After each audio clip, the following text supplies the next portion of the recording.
Bonjour et bienvenue dans Parole de CGPI et nous donnons aujourd'hui la parole à Géraldine Métifeux qui préside aux destinées du cabinet Alter Egal et qui est également vice-présidente de la Chambre des indépendants du patrimoine. Géraldine, bonjour. Bonjour Bogdan. Vous allez bien ? Plutôt pas mal. Ça fait beaucoup de responsabilités ça. Oui, je trouve aussi. C'est vrai. C'est pour ça qu'on a des mandats courts. Bon, ça fait 2 mois maintenant que vous êtes vice-présidente de la Chambre. Comment ça se passe ? Vous avez fait des choses ou pas ? On a fait plein de choses. On a fait beaucoup de choses. C'est ce que j'avais annoncé il y a un mois quand j'étais passé déjà chez vous, aimablement.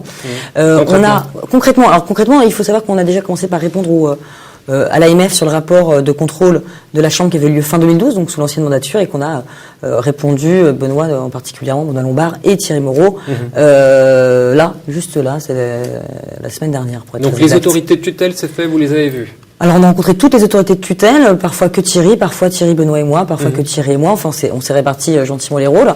Et on a pu d'abord s'apercevoir qu'il y avait un vrai retour, une vraie attente de la part de nos autorités sur ce que la Chambre compterait mettre en place et essayer de mieux nous connaître. Voilà. Ce dont on s'est aperçu, par exemple, c'est que Bercy souhaitait réellement mieux comprendre qui nous étions pour nous accompagner dans la défense de notre modèle économique, et c'est un point primordial pour nous. Voilà. Deuxième point.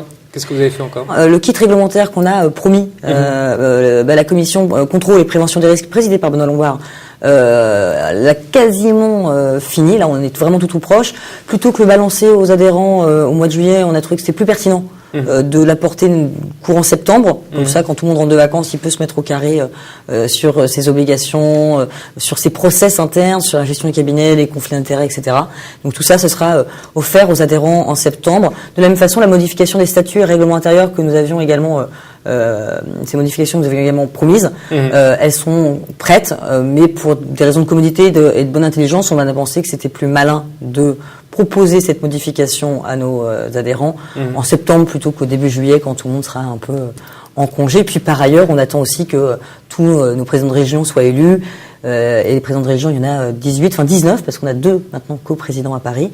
Ce sera 4-5 juillet, quelque chose comme ça, la date des dernières élections des présidents de région. On a reformaté la charte de partenariat pour nos partenaires. On a bougé un petit peu les lignes pour s'associer des partenaires et qu'ils se sentent vraiment associés à la vie de la Chambre, et on leur présentera aux partenaires cette nouvelle charte, le nouveau congrès, etc. le 8 juillet, avec la première rencontre qu'on organise autour d'un cocktail à la Chambre.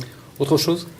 Alors, autre chose, oui, on a également revu la commission formation qui est présidée par Virginie Tricois, qui était d'ailleurs sur la liste d'Alain Dubrunfaut et de Bernard Vitti, qui a fait un travail exceptionnel à la commission formation.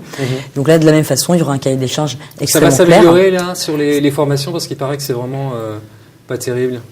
J'ai entendu des drôles de choses sur les formations, des gens qui arrivaient le matin, qui signaient un papier, qui repartaient dans la journée, qu'on ne revoyait pas. Il y a pas mal d'asset managers qui se plaignent.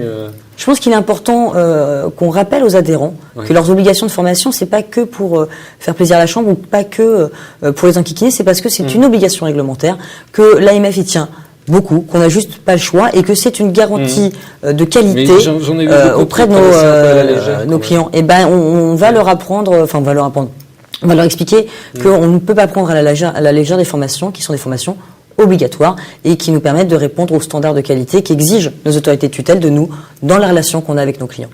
Très bien, Géraldine, l'heure tourne, donc il faut qu'on aille vite. Il y a quand même quelqu'un qui est arrivé chez vous, c'est très important. Exact. Guy de Panafieux. Absolument. Qu'est-ce qu'il vient faire ?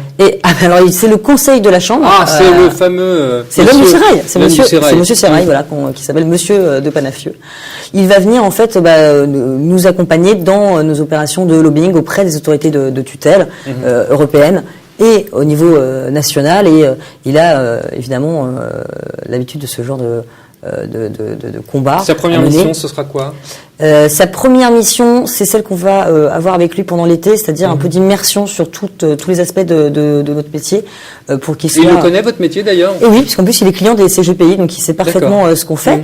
Mais pour pouvoir mieux défendre notre profession, vous savez qu'elle est c'est pas ultra un Giscard complexe. d'Estaing en puissance, vous n'avez pas encore... Alors, Ah bah alors, non, Alors, j'ai pas eu souvenir qu'on avait embauché Giscard d'Estaing. Non, mais c'est vrai que la profession avait aussi beaucoup. Et c'est pas un élu, Guy de D'accord. Panafieux. La profession avait misé sur un élu. Il se trouve que ça n'a pas fonctionné. Il se trouve que je crois que Guy de Panafieux connaît d'ailleurs assez bien Louis Giscard d'Estaing, donc ils auront l'occasion d'en discuter ensemble. Donc c'est important pour vous. Vous y croyez, vous, à titre perso? C'est fondamental. Je veux dire, à titre perso, oui, parce que c'était quand même l'un des premiers points de notre programme. Mais c'est fondamental pour la Chambre de se faire entendre auprès des autorités. C'est fondamental pour la profession de se faire entendre auprès de nos autorités et que on aille dans le sens de la défense de notre modèle économique. Et c'est l'essentiel de notre job pendant 3 ans. Et ce sera l'essentiel du job de Guy de Panafieux pendant les 3 années à venir. Et je n'ai aucun doute sur le fait qu'il mettra tout en œuvre pour nous accompagner intelligemment et nous faire réussir. J'espère qu'on aura l'occasion de le recevoir pour voir un petit peu ça. Il n'y a aucune raison que vous n'ayez pas l'occasion. Il sera ravi de venir. Guy est quelqu'un d'absolument adorable. Géraldine, en tout cas, merci beaucoup. Et puis au plaisir de vous voir peut-être cet été ou alors à la rentrée. Eh bien, au plus vite en tout cas. Merci Bogdan.